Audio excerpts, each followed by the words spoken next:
고대 철학자인 플라톤만 하더라도 몸은 마음을 담는 그릇에 불과하다, 나아가서 인간의 육체 소멸한다, 영혼만 불멸한다, 육체는 영혼을 가두는 감옥에 불과하다라고 폄하하였습니다.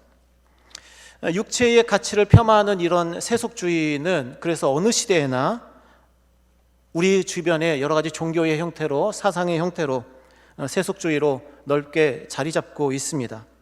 반면에 기독교는 우리 몸을 굉장히 소중하게 여기는 종교입니다.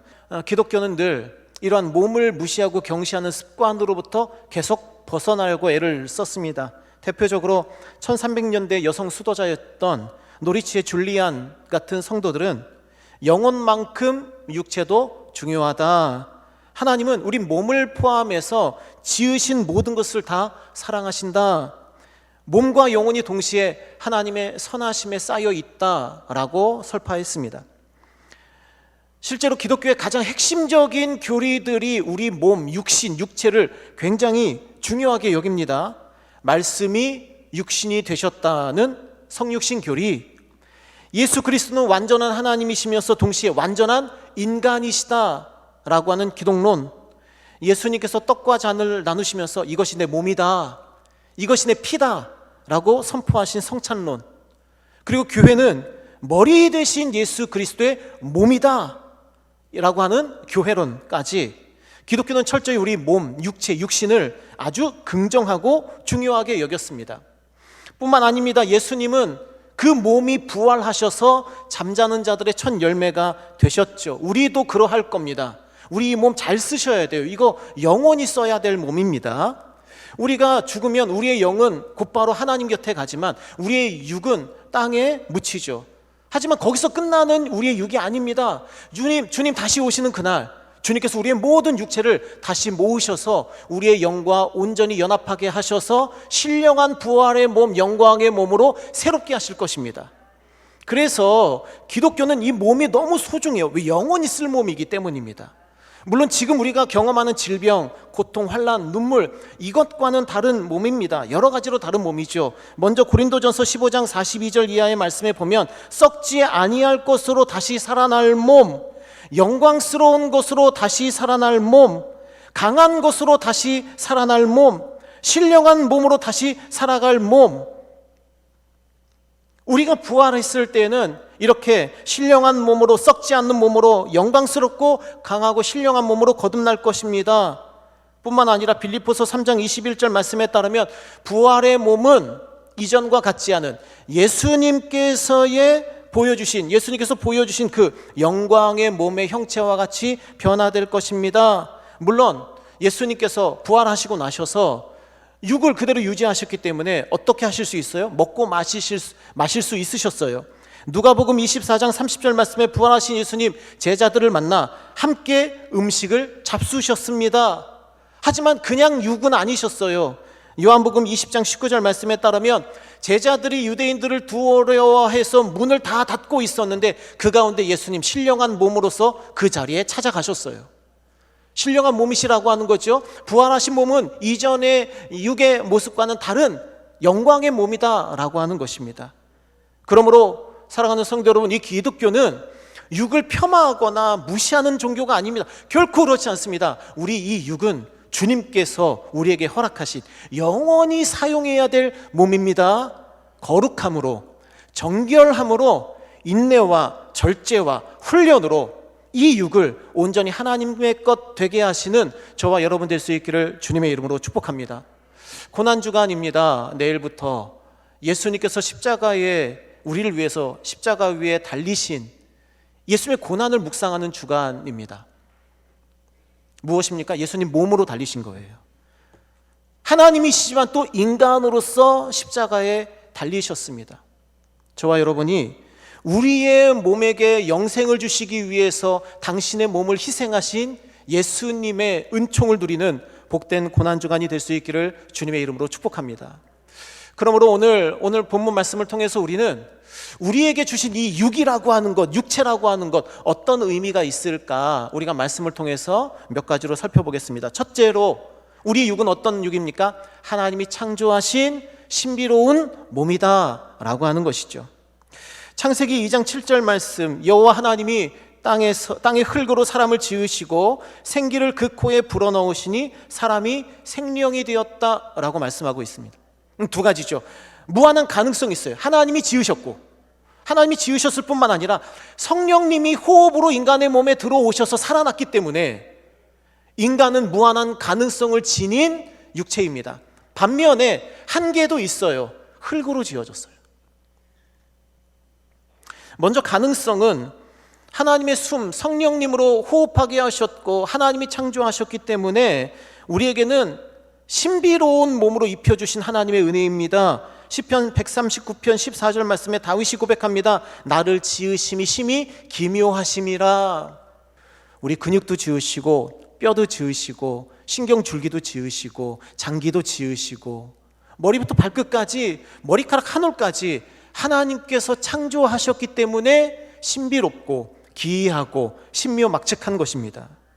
하나님이 우리를 지으셨기 때문에 우리를 잘 아시고, 하나님이 우리를 지으셨기 때문에 우리는 주님의 것이고, 우리가 주님의 것이기 때문에 주님은 우리를 돌봐주십니다.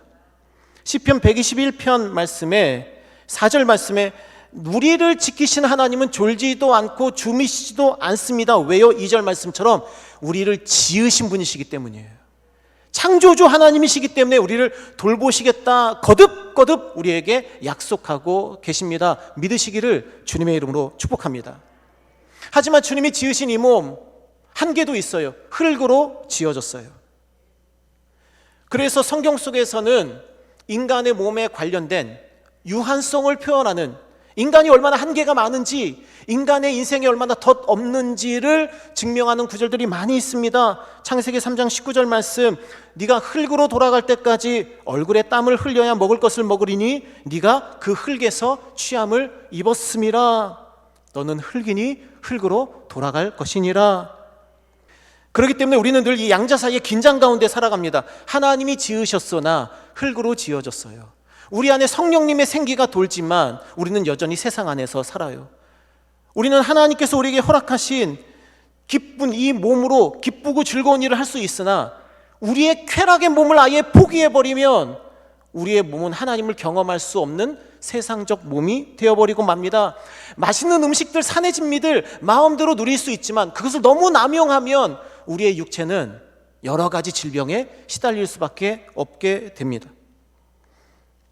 우리가 야채도 먹고 고기도 먹지만 만약에 우리가 먹고 싶은 대로 술도 마시고 담배도 피고, 요즘에는 그런 생각을 합니다. 워낙 마약에 대한 뉴스들이 많이 나오니까 야, 이거 설교를 통해서도 마약을 경계시켜야 하나라는 생각이 들 정도로 한국 사회가 말 그대로 쾌락이라고 하는 것에 마치, 죄송합니다, 몸뚱이를 던져버린 것처럼 그렇게 쾌락 위주의 삶을 살아요. 하지만 사랑하는 성도 여러분, 우리 몸을 누가 지으셨다고요? 하나님이 지으셨어요. 우리 몸이 어떻게 살아있을 수 있게 됐어요? 성령님께서 우리 호흡으로 들어오셔서 우리로 살아나게 하신 거예요. 흙으로 지어졌기에 우리가 온전히 이 몸으로 주님을 의지하며 살아가야 될 줄 믿습니다. 이 연약한 육체, 이 질병에 걸릴 육체, 노화하는 육체, 하나님의 도우심이 없이는 생존할 수 없는 이 육체, 그저 주님의 은혜만 붙들며 살아가는 저와 여러분 될 수 있기를 주님의 이름으로 축복합니다. 놀라운 것은 무엇입니까? 두 번째 요점이에요. 이 연약한 육체를 예수님이 이 땅에 내려오셔서 입으셨다는 거죠. 예수님의 신성과 인성의 이 조화롭고 신비로운 연합을 설명하기 위해서 이 네스토리우스라고 하는 이단에 맞서서 싸웠던 알렉산드리아의 키릴로스는 이 성육신을 딱 한 단어로 묘사합니다. 신비다, 신비다. 이렇게 설명합니다. 신성과 인성은 형언 불가능하고 이해 불가능한 방식으로 일치를 이룸으로써 한 주님과 한 아들이신 예수 그리스도로 우리에게 나타나셨습니다. 그러므로 우리는 예수님 바라보면서 어떻게 고백하는 거예요? 진정한 하나님, 그리고 우리 죄를 위해서 진정한 인간을 입으신 예수 그리스도로 고백하는 것이죠. 근데 저는 생각해 봤어요. 하나님이 인간이 되시는 것이 더 수치스러울까? 아니면 인간이 벌레가 되는 것이 더 수치스러울까? 인간이 지렁이가 되는 것이 더 수치스러울까? 아무리 생각해도 인간이 벌레가 되는 것은 별로 수치스럽지 않아요. 왜냐하면 실제로 우리가 찬송가 143장에 고백하잖아요. 이 벌레 같은 날 위에 큰 해 받으셨나? 우리는 이미 우리를 벌레로 고백을 하고 있어요. 물론 이것이 세상 사람들 보기엔 이해가 되지 않겠죠. 하지만 뭐 어떻습니까? 같은 유한한 존재잖아요. 같은 피조물이잖아요. 같은 육체를, 물질을 가지고 있는 존재잖아요. 그런데 하나님이 인간이 되신 것은 어떤 사건입니까? 무한하신 하나님이 유한한 존재가 됐다는 거예요. 영원하신 하나님이 죽는 존재가 되었다는 거예요. 순전한 영이신 하나님이 이 작은 육신 안에 갇혔다는 거죠. 주인이 종이 되셨다는 거예요. 창조주 하나님이 피조물이 되셨다는 것입니다. 만왕의 왕이신 하나님이 벌레와 같은 인간이 되셨다라고 하는 거예요. 그렇기 때문에 우리는 예수님께서 육신을 입으신 이 성육신 사건을 은혜와 감동으로 받아들이지 않을 수가 없어요. 무엇 때문에? 우리를 구원하고 구속하시기 위해서 말씀이신 예수님께서 육신을 입으셨다는 거죠. 요한복음 3장 16절 말씀에 하나님이 세상을 이처럼 사랑하사 독생자를 주셨다. 요한일서 3장 16절 말씀, 그가 우리를 위해서 목숨을 버리셨는데 그것을 보면 우리가 사랑을 깨닫는다. 우리를 사랑하셔서 예수님께서 육신을 입으셨습니다. 그리고 심지어는 목숨을 버리셨어요. 저는 복음서를 묵상할 때마다 괴로울 때가 많이 있습니다. 예수님 이 육신을 입으셨다는 것만으로도 괴로우실 텐데 이 육신을 입으시고 공생애, 그러니까 다른 사람들 앞에 공적으로 사역하시는 이 30세의 사역을 시작하시는 그 순간부터 이 육신이 끊임없이 괴로움을 당하셔요. 40일 동안 금식하시죠. 기도하셨습니다. 아무것도 40일 동안 먹지 못하셨어요. 생존 자체가 기적과도 같은 바로 그 순간에 마귀가 딱 나타나서 예수님의 육신을 여기저기 끌고 다녀요. 얼마나 보기에 제가 수치스럽고 분노가 일어나는지 누가복음 4장 2절 말씀에 마귀에게 시험을 받으시더라. 이 모든 날에 아무것도 잡수시지 아니하시니 날수가 다음에 줄이신지라. 그런데 5절 말씀에 마귀가 예수님을 끌고 올라가요. 9절 말씀에 예수님을 또 끌고 예루살렘으로 데리고 갑니다. 그리고 어디에 세워요? 성전 꼭대기에 세워버려요. 저는 이 본문 읽을 때마다 얼마나 조마조마한지 몰라요. 가슴이 조마조마합니다. 아니 40일 동안 못 드셨는데 지금 한 걸음 한 걸음 떼는 것도 힘드신데 지금 얼른 미음이라도 조금씩 드시면서 몸을 회복하셔야 되는데 엄청 어지러우실 텐데 지금 예수님 목숨이 끝에 다다랐는데 그 몸을 끌고 마귀가 이리저리 끌고 다니면서 심지어는 꼭대기에 세워요. 저는 걱정돼요. 이 본문을 읽을 때는 떨어지시지 않을까. 물론 결론은 알지만 어떻게 마귀가 이럴 수 있나. 아무리 허용된 시험이라고 하더라도 어떻게 이럴 수 있나. 근데 예수님 그 육으로 그 모진 고통을 감당하시면서 사역을 시작하셔요. 그리고 예수님 3년의 공생애 하시는 동안, 사역하시는 동안 그 육신이 끊임없이 고통을 당하셨습니다. 마가복음 1장 21절 말씀에 우리가 지난 제자훈련 때 아마 제자훈련 받으신 분들을 다 공부하신 내용이죠. 안식일 회당에 들어가셔서 가르치셨어요. 그런데 26절 말씀에 그 회당 안에 더러운 귀신 들린 사람이 있어서 예수님 귀신을 내쫓으셨습니다. 그러자 온 갈릴리에 예수님의 능력에 대한 소문이 퍼지죠. 28절 말씀에 예수의 소문이 곧 온 갈릴리 사방에 퍼지더라. 이것이 안식일 오전에 있으셨던 일이에요. 그런데 오후가 되자 29절 말씀에 회당에서 나오셔서 지치셨을 텐데, 가르치고 피곤하시고 귀신 내쫓고 힘든 일이죠. 지치셨을 텐데 예수님 회당에서 나와서 베드로의 집에 가십니다. 베드로의 장모님이 열벽에 누워 계셨어요. 그러자 31절 말씀에 그 손을 잡아 일으키시니 열병이 떠나고 기적의 역사를 또 일으키셨습니다. 그렇게 저녁을 향해서 다가갈 때에 32절 말씀에 해가 지고 있었습니다. 그런데 보니 모든 병자와 귀신 들린 자가 예수님께 다 나와왔어요. 어떤 표현이 있습니까? 33절에 온 동네가 그 문 앞에 모였더라. 예수님 피곤하시잖아요. 아침부터 가르치고 귀신 내쫓고 치유하시고 교제하시고 그렇게 보내셨으면 좀 쉬셔야죠. 그런데 예수님 34절에 각종 병이 든 많은 사람을 고치시며 많은 귀신을 내쫓으셨다.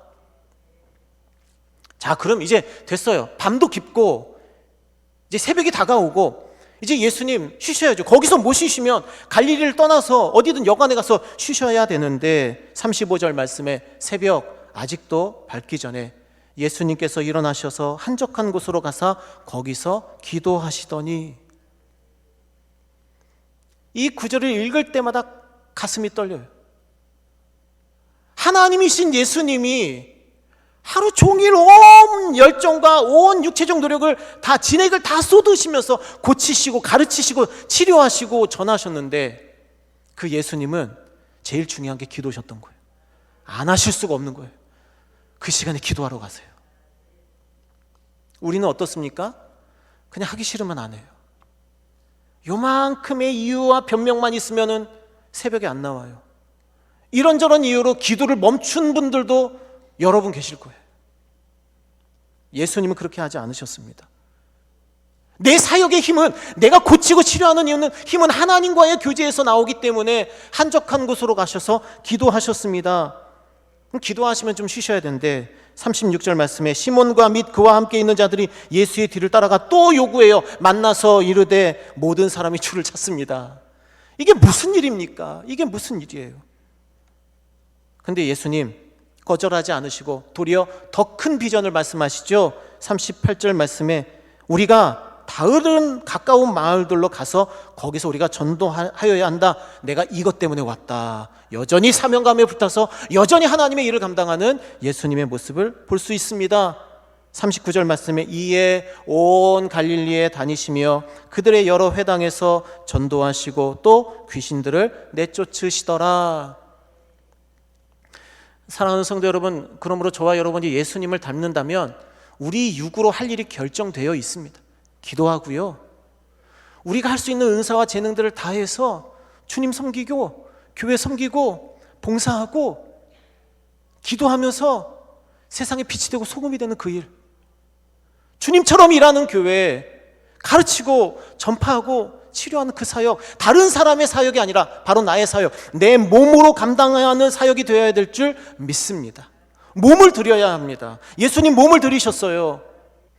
우리가 사순절의 기간 동안 우리의 죄악을 많이 고백했습니다. 특히 새벽 시간에 매일마다 하루하루 새로운 죄들을 고백하는 시간을 가졌습니다.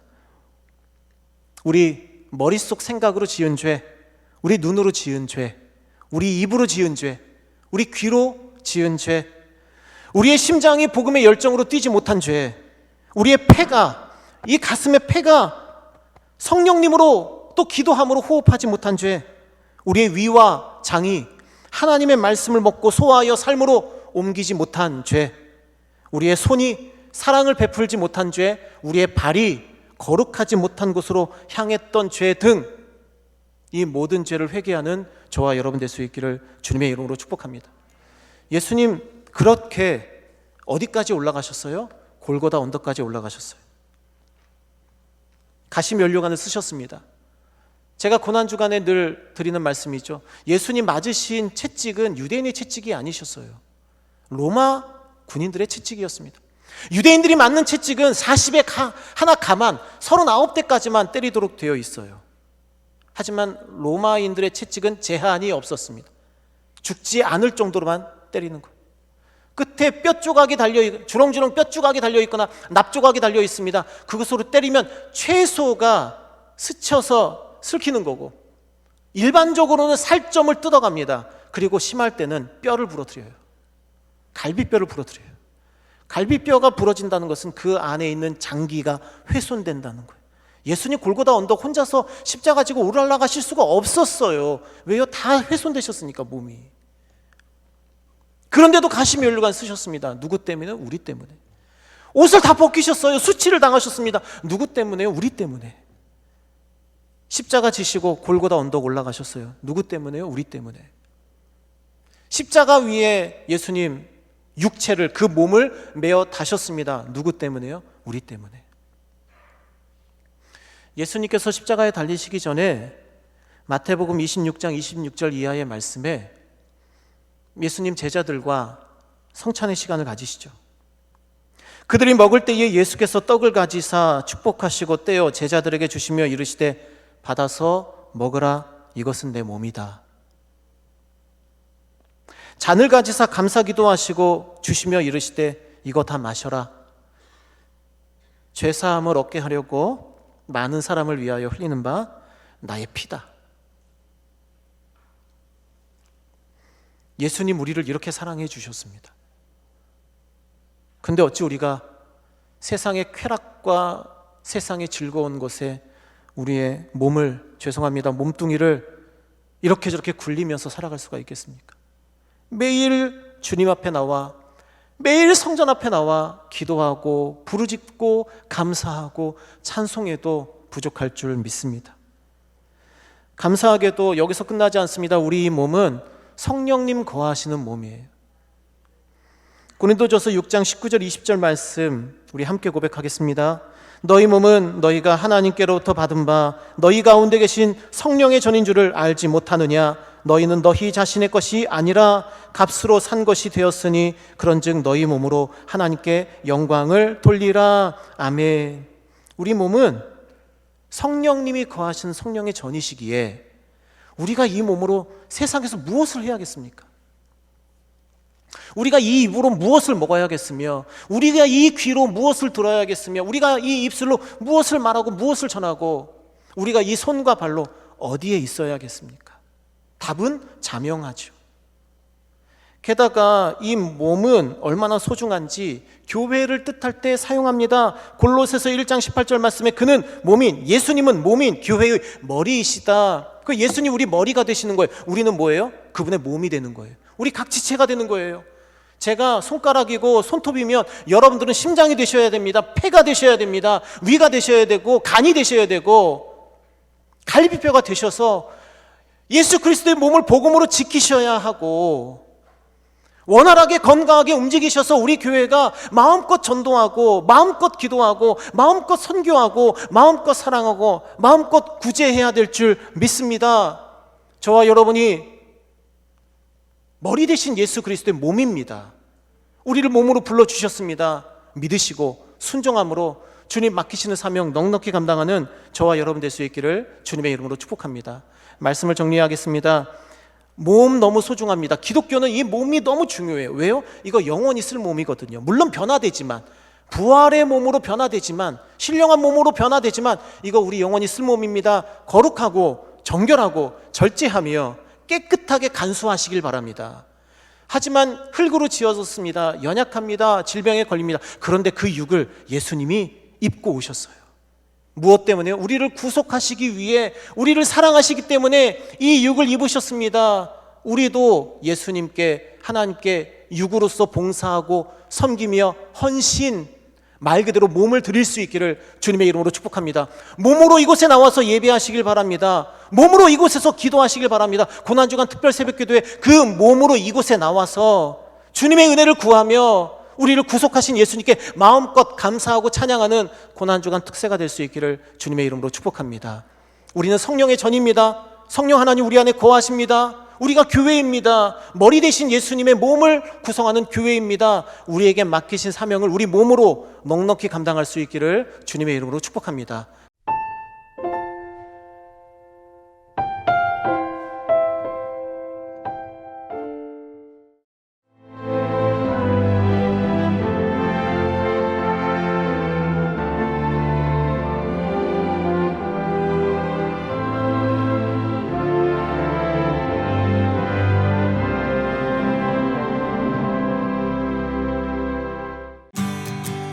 그거 아세요?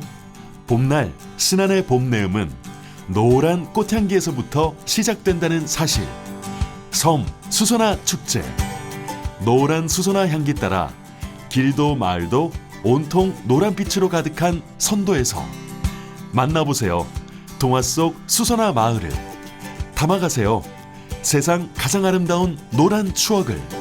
천사섬 신안 섬 수소나 축제.